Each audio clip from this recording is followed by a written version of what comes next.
Javier Villalobos, Mayor McAllen. And Mayor, today's interview, we want to talk about a big event that happened last week in Mission. At the Anzalduas Bridge, you had a groundbreaking ceremony for the expansion of Anzalduas Bridge.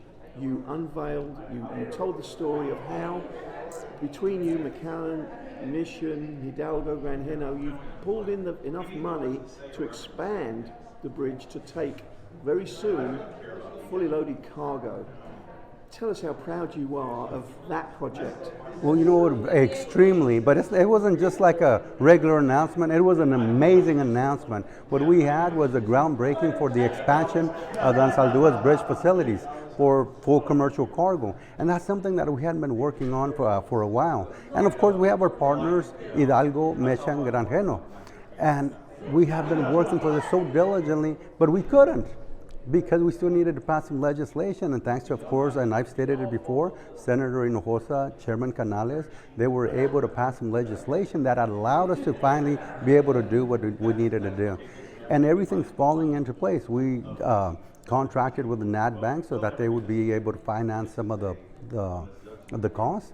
We were fortunate that TxDOT had already, through the help of course, Congressman and Chairman, had allocated about $22 million to our project. So that was great. We expected the project to be about $55 million initially. It turned out to be about 83. And that's what's going on with all the projects after post-COVID. So, okay, so we're gonna go borrow, 60 million. And the rest, we have TxDOT. About 2 weeks before we're doing that, we get a call from Transportation Secretary Buttigieg. Mayor Villalobos, congratulations. You all have been awarded a $25 million infra grant. And it was amazing. It was like, I mean, what do you do? I can't go hug him and kiss him. We were on the phone, but we were so appreciative. And of course, we invited him down for the groundbreaking, which is going to be very difficult for him to come, but we were so appreciative. So now, what do we have? A $22 million grant, a $25 million grant. Subtract that from the cost, our taxpayers are going to benefit quite a bit. And you were fulsome in your praise in your remarks there for the transportation sector. You gave him a name check so many times because it was such a shock for you to get that call from the secretary himself. It was. I mean, you get the important calls, and that's not very often. I've gotten calls from Mayorkas regarding issues on immigration, from the White House regarding some issues, usually immigration, not the president, but staffers. And then this is the first time ever by Transportation Secretary Pete Buttigieg. So that was cool. And when they, and that's kind of a personal touch. When the Transportation Secretary himself calls you to advise you, that's good, that's important, that's good, and I really appreciate it. Tell us how important this bridge is going to be to the Rio Grande Valley economy when it's fully operational. We go to Mexico. We go to Mexico because we know what's going on in Mexico. And I'll give an example. Apodaca has 70 industrial parks, 73. Guadalupe 14.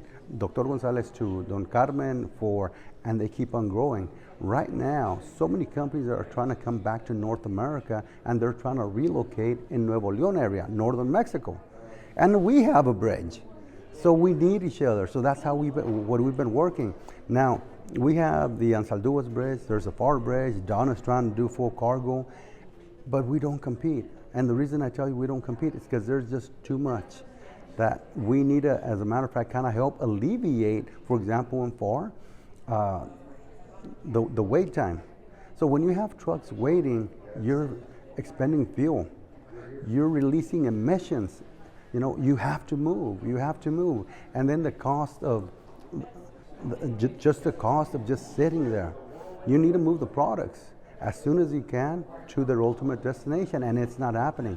So we're not necessarily competing, we're complementing what's happening in FAR, and I know we're going to work very well together. We interviewed one of the leaders from Index, Reynosa, the trade association for the maquiladora industry, Enrique Castro, and he was telling us how on the western side of Reynosa there's a lot of maquilas now, and for them it would be much more convenient to cross Anzalduas rather than go round the loop. to far. So you talk about Nuevo Leon and all the growth there, but Reynosa as well. Maquila industry leaders have been calling, urging, McAllen and Mission to get this bridge going. They've wanted this for so long. No, and it's coming. Now, the other project which I'm trying to get everybody to jump into, and I'm talking our Mission Mayor, our Farm Mayor, our Edinburgh Mayor, and in reality, all the surrounding community, is to help push for a loop around our area. I know the RMA was looking at that, but it really hasn't gone. But if we do it collectively as a group, as a region, I think it has a lot more power. And now especially that there's competition in politics, as the Republicans and Democrats, where they have to compete for our vote, where before they never had to, I think we have a very good chance of pushing and being able to get funding and speeding up that loop. Yeah. Early days in those discussions, or? We're barely starting. I'm trying to get a coalition in a sense. So, but we're going to push it hard. What would that loop do in terms of alleviating congestion? But not only for the trucks, but for everybody. Because, for example, if you're trying to go from Donna to Edinburgh, it's all the same. It's going to be on I-2 and then I-69. If you had a loop, you have people coming one way or another, different ways. That's what loops do. Look at San Antonio, look at Victoria, look at Houston. Just a different route to be able to move vehicles around. So I know in early days in that discussion, but good feedback from your counterparts in the other cities? You know what? Ever since I got elected, I've been pushing to work regionally, and people are starting to come together. We started off with the drainage. I'm talking to Cameron County, the judge, Mayor Mendez about, guys, we need to work together. We need to try and bring industry. I don't care whether we bring big industry and it's in Cameron County or it's in Stark County. We are all going to benefit. We have to start thinking like big boys, like a region. We cannot be necessarily competing. No, I want this. I'll give you this much. You give me. No, we have to start thinking as a region. And it's very easy. Look at even oh my God, at the island, the rockets. SpaceX. You know what? That's great. We have people living here in McAllen. They drive every day. And we know everything's regional because, for example, McAllen has about 2,600 employees. Only about 40% live in McAllen. Everybody else lives outside. So that's the way it is. Do you think there's still federal money available for a loop? Could you I think there is. I think we're gonna, scratch and dig and push and pull and do whatever we need to do, see if we can get some. Well, Mayor, thank you for enlightening us on that issue. We were not aware of that, so that's another part of the story and part of the agenda for the Rio Grande Valley and Hidalgo County in particular to get that loop. So thank you for that. Anything else you'd like to add on transportation? We're good.